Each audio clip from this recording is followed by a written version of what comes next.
Hello viewers, আসসালামু আলাইকুম। আশা করি সবাই ভালো আছেন। তো আজকে আমরা যে বিষয়টি নিয়ে কথা বলবো সেটা হচ্ছে কিবোর্ড শর্টকাট।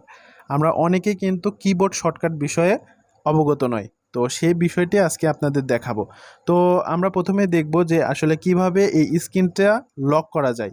তো আপনি এক জায়গা থেকে আরেক জায়গায় যাওয়ার কারণে আপনি আপনার পিসি অথবা ল্যাপটপ লক করবেন। সেক্ষেত্রে কি করবেন? উইন্ডোজ এল প্রেস করবেন।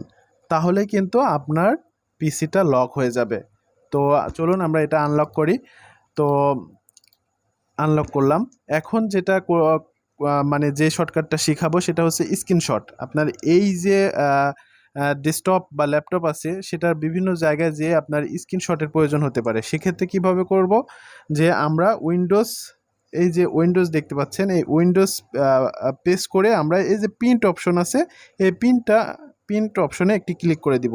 দেখেন, বাস আমার কিন্তু এটা স্ক্রিনশট হয়ে গেল।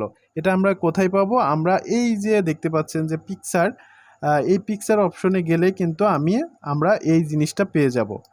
এই যে দেখেন, আমি স্ক্রিনশট দিয়েছি, এটা কিন্তু এখানে পাওয়া যাচ্ছে। এই যে এই স্ক্রিনশটটা। তো এখন আমরা যে বিষয়টি দেখব সেটা হচ্ছে যে কিভাবে আমরা ইমোজি ব্যবহার করব, আইকন যেটাকে বলা হয়। সেটার জন্য আপনারা এই যে উইন্ডোজ আছে, উইন্ডোজে ক্লিক করে এই যে এখানে দেখতে পাচ্ছেন যে বাটনটি রয়েছে ডবল চিহ্নর, এই বাটনটি ক্লিক করবেন। দেখতে পাচ্ছেন আপনার ইমোজি কিন্তু চলে এসেছে।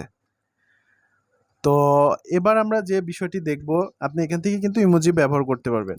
এবার যেটাকে দেখব সেটা আমরা কিভাবে আমাদের এই পিসি বা ল্যাপটপ আমরা কিভাবে অফ করব শর্টকাটে। এখানে দেখতে পাচ্ছেন অল্টার এফ F4 বাটনটি রয়েছে, এখানে আমরা ক্লিক করে দেব। দেখতে পাচ্ছেন যে শাট ডাউন কিন্তু অপশন চলে এসছে।